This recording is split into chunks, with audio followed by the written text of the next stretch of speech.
ተመልከቱ ገጽታዋ የሆነ ነገር ፕሮሰስ ሊያረጋት ነው የምትመስለውና በጣም የሚጨንቅ ዊርድ የሆነ እንቅስቃሴ ነበር ስታረግ የነበረው።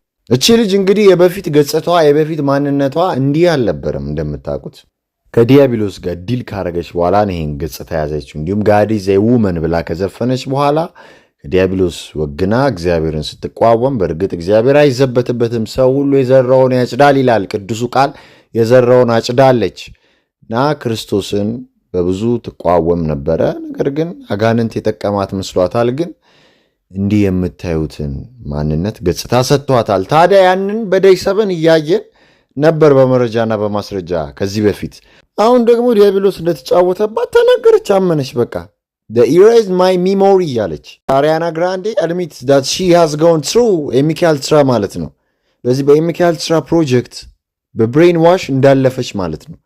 በቃ የበፊት ማንነት የለም ታጥቧል፣ ረስቼዋለሁ የበፊቱን ነገር ምንም ማስታወስ አልችልም ብላ ትናገራለች እዛ ኦስካር አዋርድስ ላይ ማለት ነው። በቃ ሚሞሪን ኢሬዝድ አድርገውታል ስትል ስሙ። They did the Brighter Days memory erasure treatment to me, so I'm having trouble remembering the details. They're foggy because at the Brighter Days clinic they do the memory erasure, you know?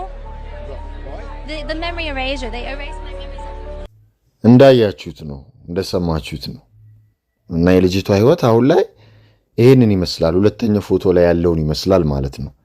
በአካልም በመንፈስም ተጎርታለች ልጅቷ ማለት ነው። የዲያብሎስ መጫወቻ ነው የሆነችው። ፈቅዳና ወዳ እንዴ ነፍሷን ዲያብሎስ አሳልፋ ሸጣለችና በኔ ላይ ሰልጥን፣ በኔ ላይ ኃይል ይኖር ብላ ራሷን አሳልፋ ሸጣለች። ይሄው አሁን ላይ እንዲመስላለች ማለት ነው።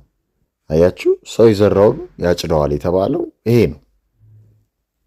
አባቷ ዲያብሎስ ለዚህ እንድትበቃ አርጓታል ማለት ነውና በዚህ በሚካኤል ስራም እንድታልፍ ተደርጓል። ብሬን ዋሽ ተደርጋለች ማለት ነው። ሌላው ማይሊ ሳይረስም ተገኝታ ነበረች፣ ዋነኛ የዲያብሎስ ስራ አስፈጻሚ። ተመልከቱ ገጽታዋ የሆነ ነገር ፕሮሰስ ሊያረጋት ነው የምትመስለውና በጣም የሚጨንቅ ዊርድ የሆነ እንቅስቃሴ ነበር ስታረግ የነበረው እንደምታዩት ማለት ነው። እሷ ሁላ አትመስልም። ሜቢ ክሎኗ ሊሆን ይችላል። ኦኬ ታዲያ ወደ ዛሬው ቀጣዩ መርሃ ግብራችን ስንገባ በዚህ በናሽናል አይዲ ዙሪያ ማለት ነው፣ በፋይዳ ዙሪያ ከ2018 ዓመት ጀምሮ ማንኛውም ፋይዳ የሌለው ሕፃን ልጅ ተማሪ ትምህርት ቤት መመዝገብ አይችልም ተብሎላቸዋል።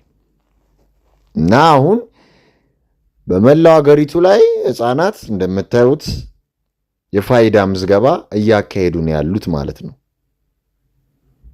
ደግሞ እሱ ብቻ አይደለም። በተለያየ ምክንያት ጎዳና ላይ ኑሯቸውን ያደረጉ ዜጎች